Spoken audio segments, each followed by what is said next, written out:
आज से स्टार्ट करेंगे सेकेंड यूनिट। सेकेंड यूनिट जो आपका टॉपिक है वो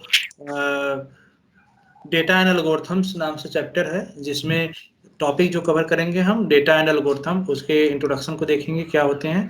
इसके बाद हिस्ट्री ऑफ डेटा, कुछ डेटा का जब से जनरेशन हुआ या कब से हम डेटा कंप्यूटर साइंस में यूज कर रहे हैं उसके बारे में डिस्कस करेंगे। Plus data storage and importance of data and it's acquisition, data का कैसे स्टोर करते हैं हम, उसकी क्या इंपॉर्टेंस है उसको हम आप देखेंगे। कुछ डेटा प्रोसेसिंग स्टेटेज होते हैं, जैसे जब हम बिग डेटा की बात करते हैं तो वहाँ पे अगर कोई डेटा एनालिसिस करना है तो उसमें क्या क्या प्रोसेसिंग लगते हैं, उसकी कितनी स्टेज हैं उसको हम देखेंगे। और इसके बाद डेटा विजुअलाइजेशन, रिग्रेशन और क्लस्टरिंग, ये कुछ एल्गोरिथम्स हैं जो कि जो एल्गोरिथम का यूज करके हम डेटा एनालिसिस करते हैं। ठीक है, तो हम स्टार्ट करेंगे सबसे पहले बेसिक से, डेटा एंड एल्गोरिथम। डेटा अगर हम देखें तो डेटा किसको कह सकते हैं हम। In general data is any set of character that is gathered and translated for some purpose, usually analysis. If data is not put into context it doesn't do anything to human और computer. Simply कहने का मतलब anything जो आपका data हम जो collect करते हैं, कोई भी करेक्टर सेट हो, वो सारे क्या होंगे, एक मीनिंगफुल डेटा होंगे। मीन्स ये जिसका कुछ मीनिंग हो, ऐसा ना हो कि आपके कंटेक्स्ट के अदर कोई डेटा है तो आपका उस पर्टिकुलर फील्ड के लिए जो एनालिसिस कर रहे हैं उसके लिए वो डेटा कंसीडर नहीं होगा। ठीक है, तो डेटा में क्या क्या हो सकते हैं नॉर्मली यहाँ पे देखोगे तो लिस्ट आउट कर रखा है मैंने। सब जैसे सिंगल करेक्टर, कोई आप करेक्टर यूज कर रहे हो तो डेटा हो सकता है। बुलियन ट्रू फॉल्स कुछ वैल्यू हो सकता है डेटा। टेक्स्ट कोई स्ट्रिंग हो, स्ट्रिंग में जैसे कोई सेंटेंस ही सपोज करो लिखा हुआ है तो ये भी डेटा हो सकता है। ठीक है, नंबर्स आइदर इंटीजर या फ्लोटिंग, कोई भी नंबर मीन्स इंटीजर में कोई भी न्यूमेरिकल वैल्यू पॉजिटिव या निगेटिव। ठीक है, और फ्लोटिंग पॉइंट मीन्स पॉइंट के साथ वाली वैल्यू, जैसे 94.5 है तो इस तरह से वैल्यू नंबर ए भी डेटा हो सकते हैं। कुछ पिक्चर्स, पिक्चर्स जो किसी भी फॉर्मेट में, चाहे जेपेग में हो या फिर बिट मैप पे हो, किसी भी फॉर्मेट में डेटा हो, वो सारे पिक्चर आपका किस में आ जाएगा, इसको डेटा कैटेगरी में आ जाएंगे। नेक्स्ट आता है साउंड। साउंड कोई भी MP3 साउंड या फिर कोई ऑडियो साउंड, वेव साउंड, ये सारे डेटा कैटेगरी में आएंगे। और वीडियो, वीडियो जो भी जिसमें ऑडियो वीडियो दोनों साथ में आते हैं तो वीडियो कैटेगरी भी किस में आ जाएगी, डेटा में। तो इतनी चीज़ आपके कंप्यूटर सिस्टम में प्रोसेस करते हैं जिसको हम डेटा की कैटेगरी में कर सकते हैं। तो इन जनरल टर्म जो हम डिफाइन करते हैं डेटा को, टीसी के सेट में से कोई भी एक सेट होगा इसमें से। अब उसका सेट मीनिंगफुल होना चाहिए, मतलब कोई डेटा है किसी स्पेशल पर्पज से। सपोज करो आपके कॉलेज का आपका डेटा स्टूडेंट डेटा, तो यहाँ पे स्टूडेंट डेटा है तो केवल स्टूडेंट रिकॉर्ड ही होना चाहिए। ऐसा नहीं कि यहीं पे स्टूडेंट रिकॉर्ड है प्लस यहीं फैकल्टी भी डाल दो, यहीं पे स्टाफ भी कर दो। तो ऐसा नहीं है, अलग अलग डेटा अलग पर्पज से होना है, ताकि जब एनालिसिस करो तो स्टूडेंट डेटा अलग से होगा तो स्टूडेंट एनालिसिस इसी पे होगा। तो इस तरह से एनालिसिस हम कर सकते हैं। In a computer storage, data is a series of bits that is called binary digit that have the value 0 or 1. Data is processed by CPU, which uses logical operation to produce new data output from source data input. तो simply जो भी data होगा आपका, जो चीज किसी भी format में हो, आइदर ऑडियो वीडियो करेक्टर या स्ट्रिंग किसी फॉर्मेट में हो, जब वो कंप्यूटर में प्रोसेस करता है तो प्रोसेस करते जाए, मीन्स जब सीपीयू उस पर प्रोसेसिंग करता है तो उस टाइम आपका डेटा दो ही फॉर्मेट में होता है, आइदर 0 या 1 फॉर्मेट में। इसको हम एक सिग्नल के फॉर्म में भी कह सकते हैं कि जो आपका डेटा प्रोसेस होता है वेव सिग्नल के फॉर्म में, एनालॉग सिग्नल की तरह ऐसे होता है। मीन्स जहाँ पे ऊपर आपका वेव जा रहा है यहाँ पे 1 रिप्रेजेंट करता है, जहाँ पे नीचे जा रहा है वो किसको रिप्रेजेंट करता है, 0 को।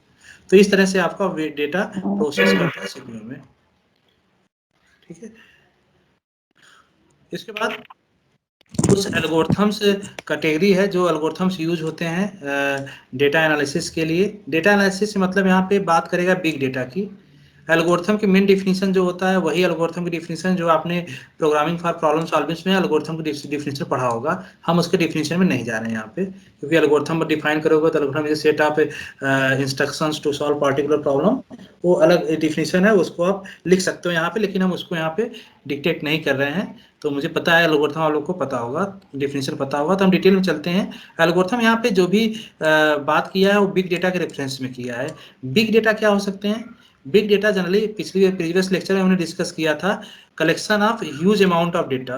ह्यूज अमाउंट मतलब कि जैसे सपोज करो कि वीडियो का कलेक्शन मैंने कर लिया और ये वीडियो जो है 1000 टेराबाइट है, ठीक है, तो इसको हम बिग डेटा कह सकते हैं। कोई सपोज करो कि पिक्चर है, पिक्चर आपका 100 टेराबाइट कुछ ऐसे है, तो ये भी बिग डेटा कैटेगरी में आ सकता है। तो big data means simply volume से, वॉल्यूम को फोकस में रखा जाता है कि वॉल्यूम जिसकी बहुत ज़्यादा हो। तो big data is a large big data so large that doesn't fit into main memory of a single machine and need the purpose of big data by efficient algorithms arise in internet search, network traffic monitoring, machine learning, scientific computing, signal processing, several other areas। तो big data generate generally कहाँ से होता है, जिसपे algorithm की जरूरत पड़ती है, एफिशिएंट एल्गोरिथम। एक तो इंटरनेट सर्च, जैसे गूगल सर्च एक बिग डेटा का एग्जांपल है।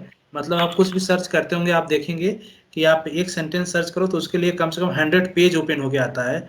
मतलब उससे रिलेटेड जितने भी पेज हैं तो कहाँ से सर्च करता है, कहीं ना कहीं उसका एक बिग डेटा उसके पास है। उस डेटा में से आपके अकॉर्डिंग सर्च करता है और उसको प्रेफरेंस के साथ जितना मैच कर रहा है आपके सर्चिंग से, उसके साथ वो लिस्ट आउट कर देता है गूगल सर्च में। ऐसे नेटवर्क ट्रैफिक से बिग डेटा जनरेट होता है। नेटवर्क ट्रैफिक जैसे आप इंटरनेट यूज कर रहे हैं, टेलीफोन यूज कर रहे हैं, तो जो कॉलिंग कर रहे हैं तो ये भी क्या हो रहा है, नेटवर्क में ही बात, अगर हम फोन में बात कर रहे हैं या अभी जैसे MS टीम से भी हम लाइव क्लास ले रहे हैं, तो इस टाइम भी क्या हो रहा है, यहाँ पे नेटवर्क की ट्रैफिक मीन्स जो डेटा यूज हो रहा है नेटवर्क में, वो भी बिग डेटा कैटेगरी में आ जाएगा।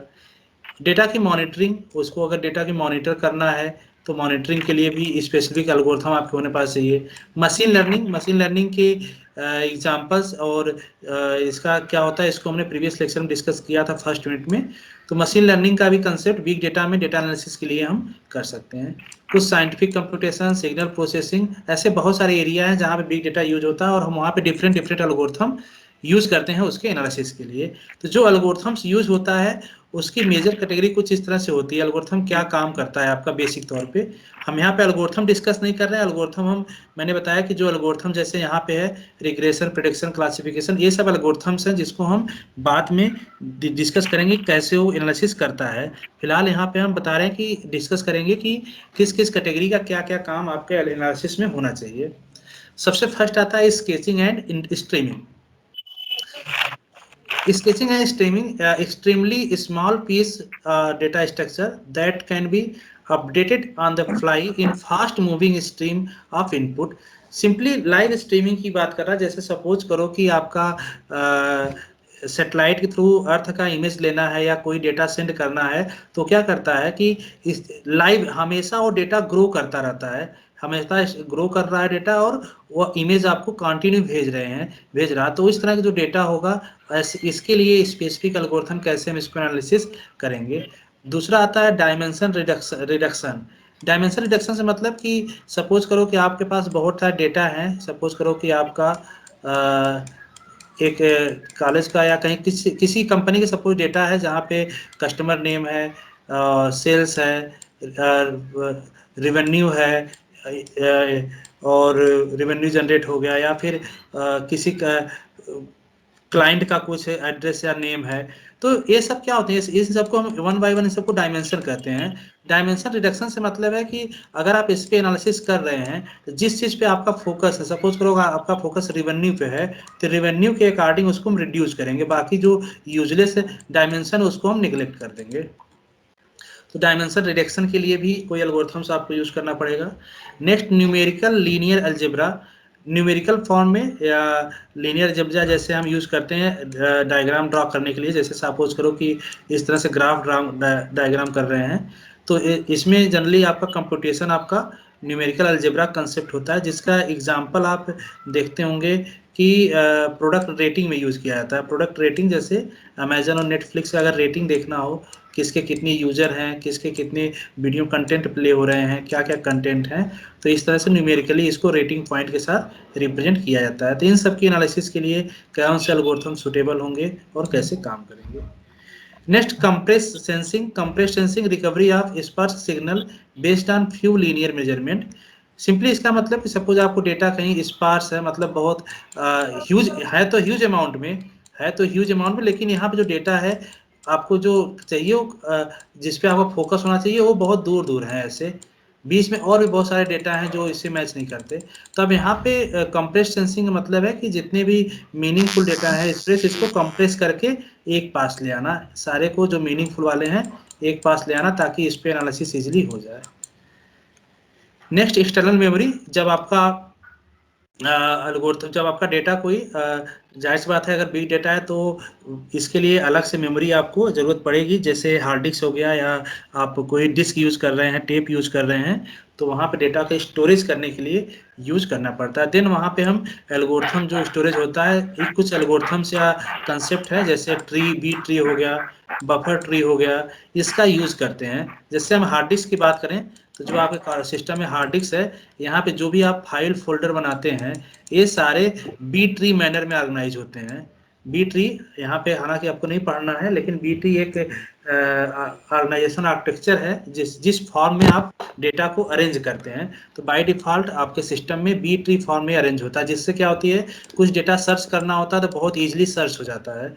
ये B tree fast searching access देता है। ऐसे तरह buffer tree, multiway merge sort इसी तरह कंसेप्ट है, जो कि डेटा स्ट्रक्चर सब्जेक्ट का मेजर पार्ट है। यहाँ पे एज ए एग्जांपल हमने आपको बता दिया। तो जो एल्गोरिथम्स होना चाहिए आपको वो डेटा एनालिसिस के लिए, बिग डेटा का कुछ इस तरह की कैटेगरी के लिए होना चाहिए। ठीक है, नेक्स्ट आपका history of data. History of data में हम डेटा की बात करेंगे, कहाँ से बिग डेटा का कंसेप्ट आया, कहाँ से। तो अगर हम बहुत पहले न बात करें, न केवल 90s की बात करते हैं हम, वैसे डेटा का हिस्ट्री आपका 15th सेंचुरी से स्टार्ट है, जब डेटा का कंसेप्ट लोगों को समझ में आने लगा था। लेकिन डेटा वर्ड वहाँ नहीं बोला जाता था, वहाँ सिंपली कुछ भी आइटम है कुछ ऐसे बोला जाता था। लेकिन डेटा का जो मेजर कंसेप्ट यूज हुआ 19th सेंचुरी में शुरू हुआ था। सबसे पहले 1944 में कॉइन किया था नाम इसका, डेटा, बिग डेटा का। फिलहाल यहाँ से देखते हैं हम फर्स्ट पॉइंट से, the history of big data start many year before present buzz around big data 70 years ago first attempt. किसका माइक है बेटा, आना ऑफ करो। 70 years ago the first attempt to quantify the growth rate of data in the term of volume। Big data हमेशा आपका volume पे ही focus करता है, मीन्स कि जहाँ पे वॉल्यूम बहुत ज़्यादा हो। Of data was encountered that was popularly known as information explosion. तो आज से बहुत पहले, नियरली 70 ईयर पहले की बात कर रहा था। 70 ईयर नियरली की बात करोगे तो वही 90, 30, 40 के अराउंड आ जाएगा। तो इस टाइम डेटा क्या थे कि कंप्यूटर जनरेटेड डेटा नहीं, नॉर्मल डेटा की बात करता था, जो फिजिकल डेटा वहाँ पे है। फिजिकल डेटा कहीं पे अवेलेबल है तो उसमें उसको कैसे हम कितना गेन कर सकते हैं, क्या वो एक्सपोनेंशियली गेन हो रहा है, जैसे डे टू डे डेटा बढ़ता जा रहा है, उसको हम स्टोर करने के लिए फिर आपको कैसे स्टोर करेंगे, कहाँ स्टोर करेंगे, ठीक है, जिससे अगर कुछ एक्सेस करना हो तो कैसे एक्सेस कर पाएँ। तो इसका लाइव एग्जांपल देखा गया था 1994 में। एक लाइब्रेरी थी एलए यूनिवर्सिटी की, जिसमें अप्रॉक्सीमेटली 200 मिलियंस बुक्स थे। 200 मिलियंस बहुत कम नहीं होता, बहुत ज़्यादा होते हैं बुक्स, जिसको ऑक्युपाई करने के लिए लगभग nearly 6000 mile of slabs use किए गए थे, और वहाँ पे 6000 पर्सन उसको मैनेज कर रहे थे। तो यहाँ से समझ में आया था कि डेटा कुछ ऐसा हो सकता है जो, अभी तो डेटा स्मॉल डेटा है, लेकिन ये डे टू डे, अगर लाइब्रेरी का डेटा देखें तो डे टू डे डेटा बढ़ता जाता है। तो डेटा जब बढ़ता जा रहा है फिजिकल में ही देखो, तो उसको कैसे हम अरेंज करेंगे, उसको कैसे मैनेज करेंगे, फिर सर्च करना है तो कैसे सर्च करेंगे, कुछ एनालिसिस करना है तो कैसे एनालिसिस करेंगे। तो यहाँ से स्टार्ट हुआ था कंसेप्ट डेटा का, जो आगे चल के आज डेट में हम बिग डेटा नाम से जानते हैं उसको। 1944 to 1980 many articles are presented where presentation were presented in the observation of information explosion and arising need of storage capacity। Information explosion का मतलब कि कोई आपका डेटा है, सपोज आज इतने अमाउंट में है, कल फिर रैपिडली इतने अमाउंट बढ़ गया, ये डेटा बढ़ता ही जा रहा है, ठीक है, और डेली जनरेशन हो रहा है डेटा। तो उसको कैसे राइज कर रहा है और कैसे उसको स्टोरेज कैपेसिटी कैसे स्टोर करेंगे, ये चीज़ें 1944 से 1980 तक इस पे।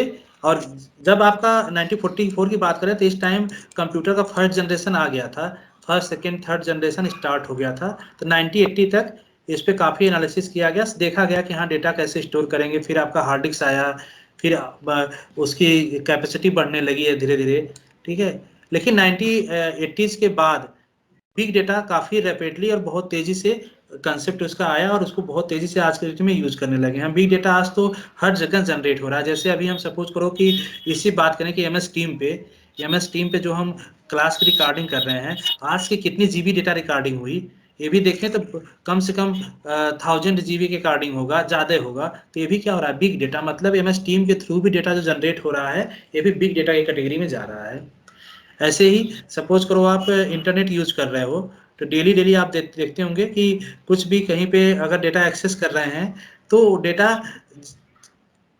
किसी भी कहीं भी एक्सेस, सपोज कोई वेबसाइट एक्सेस कर रहे हो, तो उस वेबसाइट पर अगर डेटा देखें जो ऑटोमेटिक जनरेट हो, जैसे यूट्यूब का एग्जांपल देखें, तो यूट्यूब पे अगर देखें डेटा, तो आप देखेंगे वीडियो डे टू डे उस पर वीडियो आते ही जाते हैं। पुराने वीडियो और नए वीडियो, तो पुराने वीडियो तो रहते रहते हैं, नए भी आते जाते हैं, और उसकी कोई लिमिट नहीं, कितना अपलोड होता रहता है उस पर। तो यूट्यूब का डेटा भी एक तरह से क्या हो रहा है, बिग डेटा की कैटेगरी में आएगा। 1980s में socialist Charles Tilly uses term big data. सबसे पहले 1980s में बिग डेटा का टर्म नाम यूज किया गया था इन वन सेंटेंस, जिसमें कहा गया था none of the big question has actually yielded to the beginning of the big data paper. Simply इसका मीनिंग है कि अगर बिग डेटा जिसके पास है, तो किसी के पास अगर बिग डेटा है, तो कोई भी क्वेश्चन होगा, अगर बिग क्वेश्चन है तो उसको डेटा एनालिसिस अपने डेटा का यूज करके उसको सॉल्व कर सकता है। इसीलिए जो आज का हम कहते हैं डेटा, जिसके पास डेटा है वही वर्ल्ड पे गवर्न कर रही है। अगर ट्विटर देखें तो ट्विटर क्यों गवर्न कर रहे हैं total all over world. Politics तक देखो तो पॉलिटिकल पार्टियां भी ट्विटर डेटा यूज करती हैं। तो ट्विटर एक तरह से क्या है, इसके पास बिग डेटा है। अब ये आप डेटा, जब इसके पास बिग डेटा है तो जायज बात है पूरे वर्ल्ड पे गवर्निंग इसी की होगी इस टाइम, क्योंकि आज के डेट में सबको अपने अकॉर्डिंग क्या उसको एनालिसिस करना है, क्या रिजल्ट लेना है, वो बिग डेटा से कंक्लूजन निकाल लेता है। फेसबुक पे भी देखो तो फेसबुक पे भी क्या यूज होता है, बिग डेटा हमेशा यूज होता है वहां पे, क्योंकि ऑडियो वीडियो टेक्स्ट हमेशा शेयर करते रहते हैं लोग, अपडेट होता रहता है। बेटा माइक किसी का ऑन है।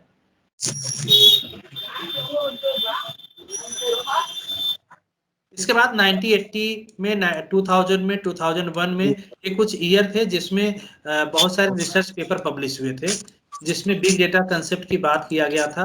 अलग अलग टेक्नोलॉजी का अलग अलग एल्गोरिथम्स के बारे में डिस्कस किया गया था।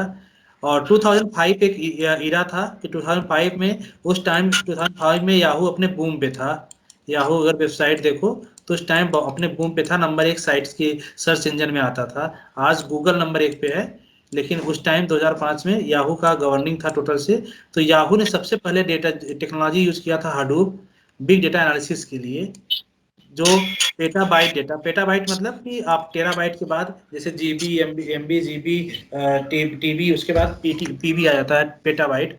तो याहू सबसे पहले यूज किया था हडूप टेक्नोलॉजी का एनालिसिस करने के लिए। मतलब आपके पास, उसके पास कोई डेटा है और बहुत ज़्यादा प्रोसेस में पेटाबाइट में है, तो उसको एनालिसिस करने के लिए हडूप टेक्नोलॉजी यूज किया था। हडूप आज भी यूज होता है, ऐसा नहीं कि हडूप बंद हो गया, हडूप आज भी यूज होता है, लेकिन अब जो है हडूप ओपन सोर्स हो गया है। ओपन सोर्स मतलब अपाचे, अपाचे सॉफ्टवेयर जो फाउंडेशन है, अपाचे जनरली यूज होता है जब आप कोई वेबसाइट होस्ट करो या कुछ वेबसाइट एक्सेस करते हैं, तो वहाँ पे अपाचे का जरूरत पड़ता है। तो हडूप आज के डेट में फ्री है, फ्री मतलब ओपन, इसका कोई चार्ज नहीं है। आप डाउनलोड करके इंस्टॉल करके आप किसी भी बिग डेटा को एनालिसिस में यूज कर सकते हैं। ठीक है, तो ये कुछ हिस्ट्री थी। इसके बाद 2005 के बाद से, so we can say 2.5 is the year that the big data revolution has truly began and rest they say history. यहाँ से मतलब कि एक बिग डेटा की अलग ही ईरा जनरेट हो गई, और इसके पहले सारे चीज हिस्ट्री में आ गए। यहाँ तक तो हिस्ट्री थी, लेकिन इसके बाद अब हिस्ट्री ही ईयर बाइज ईयर कुछ न कुछ नया कंसेप्ट और कुछ नया उसका टेक्नोलॉजी, टूल्स, टेक्नोलॉजी आते रहेंगे, जो बिग डेटा एक्सेस के लिए, एनालिसिस के लिए, स्टोरिंग के लिए यूज होते रहेंगे। ठीक है, तो ये कुछ बेसिक हिस्ट्री थे। इसके बाद आपका आता है topic data storage and importance of data it's acquisition. Simply data acquisition मतलब है कि मेजर तौर पे डेटा एक्विजिशन बात किया जाता है डेटा स्टोरेज पे, लेकिन इसको हम डिफिनीशन देखें तो डिफिनीशन क्या कहता है, the system used for data acquisition are known as data acquisition system. These data acquisition system will perform for the tasks such as conversion of data, storage of data, transmission of data, and processing of data. Data acquisition में चार चीजें आती हैं। सबसे पहले conversion of data. Conversion of data मतलब कि किसी एक फॉर्म से दूसरे फॉर्म में कन्वर्ट करना। जैसे किसी इमेज को वीडियो में कन्वर्ट करना, ये भी डेटा एक्विजिशन में आ जाएगा। वीडियो को इमेज में कन्वर्ट करना, ऑडियो वीडियो मीन्स कन्वर्जन, अगर कुछ डेटा कर रहे हो एक फॉर्म से दूसरे फॉर्म में तो वो भी डेटा एक्विजिशन में आएगा। स्टोरेज ऑफ डेटा, स्टोरेज से मीनिंग तो है ही आपका स्टोरेज कैसे करना है, स्टोरेज भी डेटा एक्विजिशन में आएगा। ट्रांसमिशन ऑफ डेटा, अगर नेटवर्क में आप ट्रांसमिट कर रहे हैं डेटा तो वो किस फॉर्म में डेटा ट्रांसमिशन हो रहा है वो भी डेटा एक्विजिशन में आएगा। And processing of data, data को प्रोसेस करने के लिए जो हम टेक्निक्स यूज करेंगे, स्टेप्स यूज करेंगे, वो भी किस में आएगा, डेटा एक्विजिशन में। Data acquisition system consist analogue system. जैसा मैंने बताया कि जो कंप्यूटर सिस्टम होता है वो जनरली किस पे काम करता है, सिग्नल्स पे, तो इसको हम एनालॉग सिग्नल कहते हैं। तो data acquisition system analogue signal पे काम करता है। एनालॉग सिग्नल क्या आता है, जो भी आपके जैसे इलेक्ट्रिक सिग्नल जैसे DC AC voltage, DC AC circuit, resistant, ये सब एनालॉग सिस्टम कैटेगरी में, एनालॉग सिग्नल में कैटेगरी में आते हैं। ठीक है, तो मेजर तरह से देखें तो डेटा एक्विजिशन सिस्टम जो है दो तरीके में डिवाइड होता है, एनालॉग और डिजिटल। दोनों को मीनिंग समझना, एनालॉग जो होगा वो सिग्नल फॉर्म में होगा जैसे यहाँ पे दिया हुआ है। डिजिटल जो होता है 0-1 फॉर्म में होता है। ठीक है, तो जो हमारा कंप्यूटर सिस्टम है, कंप्यूटर सिस्टम जनरली आज के डेट में डिजिटल कंप्यूटर आया है, तो डिजिटल क्वेश्चन डिजिटल जो कंप्यूटर आया, डिजिटल में ई यूज होता है, डिजिटल एक्विजिशन सिस्टम। लेकिन एनालॉग जो है, एनालॉग का एक रोल होता है जो आज भी कहीं ना कहीं आप देखे होंगे। एनालॉग डेटा जैसे हॉस्पिटल वगैरह में देखते होंगे तो वहाँ पे एनालॉग सिस्टम ही, एनालॉग डेटा ही जनरेट होता है इस तरह से। और फिर अगर उसको कंप्यूटर में प्रोसेस करना है इस डेटा को तो उसको कन्वर्ट किया जाता है किसमें, 0-1 फॉर्मेट में। यहाँ पे डेटा एक्विजिशन का रोल आ जाता है। वन बाय वन दोनों को देखेंगे टाइप्स में क्या डिटेल है। सबसे पहले देखेंगे data acquisition for analogue system के लिए। तो एनालॉग में अगर देखें हम, data acquisition system which can be operated with analog signal also known as analog data acquisition system।